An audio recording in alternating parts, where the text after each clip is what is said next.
Visibility when you've been in survival mode is a whole different ball game.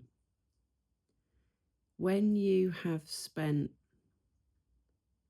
most of your life monitoring, editing, censoring, when you've been conditioned to withhold your opinion, chastise yourself even for your thoughts, when you've learned to hold everything that you want to express inside in case it offends or results in some sort of judgment or criticism.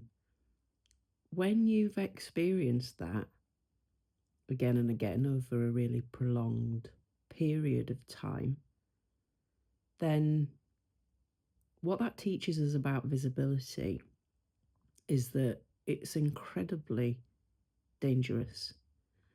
And it's incredibly dangerous, especially putting that out in places where we cannot have that instant feedback around how our words are being received.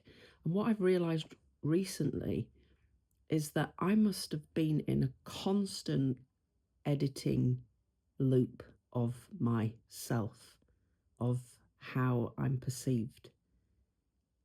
It was feedback I would sense because I'd become so super sensitive. I'd sense if what I was expressing or saying was being if that landed in a way that caused offense. You'd get all those subtle cues, wouldn't you? You can see in somebody's, you can see and sense it, you can see it on their face in how they respond and then what they say. And so it is a condition, it's conditioned behavior to be amenable, to be small, to be accommodating, to say the right thing, and this is, I think we all do this to a certain extent with like people pleasing. But I think when you've been in environments where your very true essence causes offense, then you are going to censor it. And so part of my journey of being able to reclaim my story and my voice and to develop a level of self-trust in this process of becoming, and it is a process. It's been 3 years since I've left the family home and lived alone and been actively rebuilding my life. And in that time span, from what I thought would be the minute I'm out of there, I'm like on fire, I'm liberated, I'm ready for whatever's coming next. Like, let me at it, let me show the world, let me prove, let me catch up, let me almost make up for all that, what felt like lost time. And in reality, it was only when I left that I could even begin to feel, never mind heal. Once I was in a safe environment, a different environment, I could begin that healing process. And that has taken an incredibly long time, a lot longer than I ever imagined. And I would say it's only in the last 6 months that I have had the capacity to really begin rebuilding on every level, looking at different aspects of my life, things that I just could not I couldn't even see, never mind have the capacity to do anything about them. So on my recent quest, because I'm always trying to evolve and expand and better myself, not in a way of fixing, but an unconditioning, an unraveling of the way I've been living, which hasn't been true to me. So in this unraveling and this latest extension, this latest exploration, it's led me to showing up more authentically.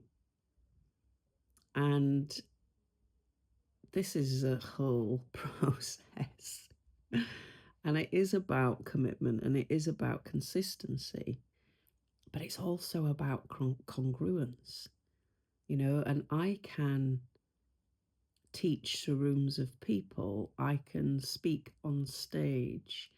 I have to prepare because my memory these days, I don't remember anything. Literally, I can write something and then try to recall it. And then I'd get so caught up in wanting to express it in the way that I'd written it because I'm so much more comfortable writing.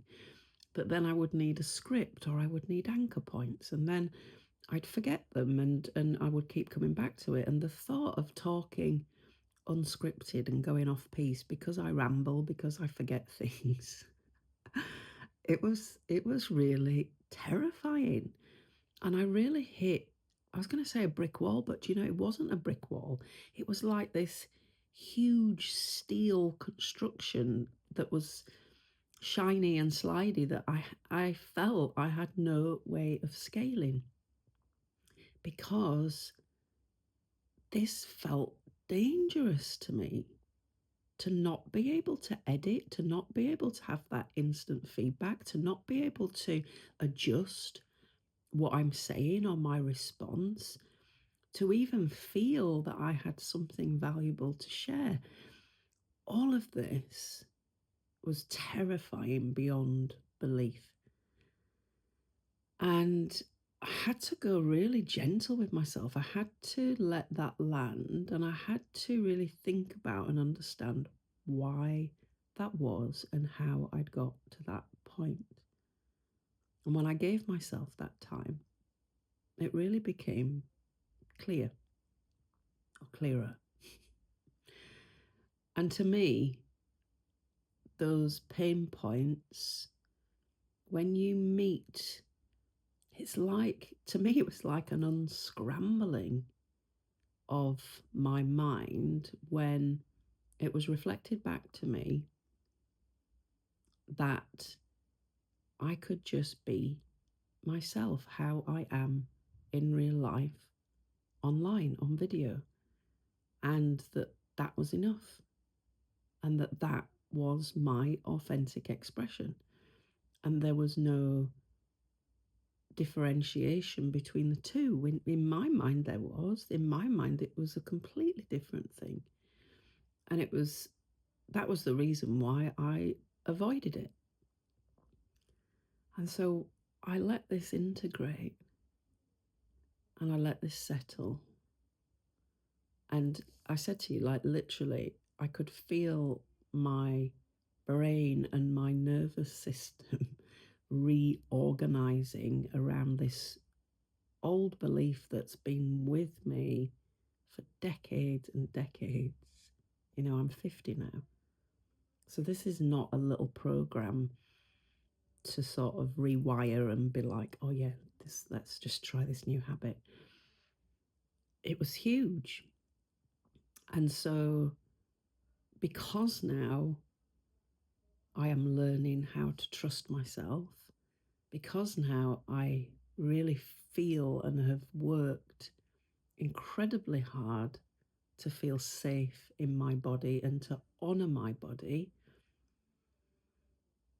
is why I'm now able to show up in this way. And my old belief that I am becoming, I'm nowhere near who I mean, I don't even know who I'm becoming because it's changing so quickly, but I am in a process of becoming. And to share that process when you don't feel you've arrived, it'd be okay to record when you've arrived and you're like, yeah, I've got it all together. This is like easy. This is who I am. You know, take me or leave me. I don't need the validation. I'm just here for me. I'm just expressing, you know, and I believe I can get to that point, but I am no way, no way in any way, shape, or form at that point now. But I've made a commitment through the book that I've written, and that's another story as well. Through the book that I've written, it has my journey's become really clear for me. I've wrote for months and months and revisited those parts of my life that I really need to move on from, to be able to really consciously make sense of the chaos. And it was very easy for me to do that because I've always written, journaled, expressed, documented, been incredibly aware of what's been happening on this journey and the many descents. And so, even the book, writing the book was difficult because I had to revisit, I had to feel, I had to go to those spaces, I had to feel those emotions again to be able to write about them. But all of that's happened in a cocoon, in a creative cocoon. So I haven't released the book. It's, you know, few close people are reading it for feedback. But I'm still in that very safe space of haven't had to share yet.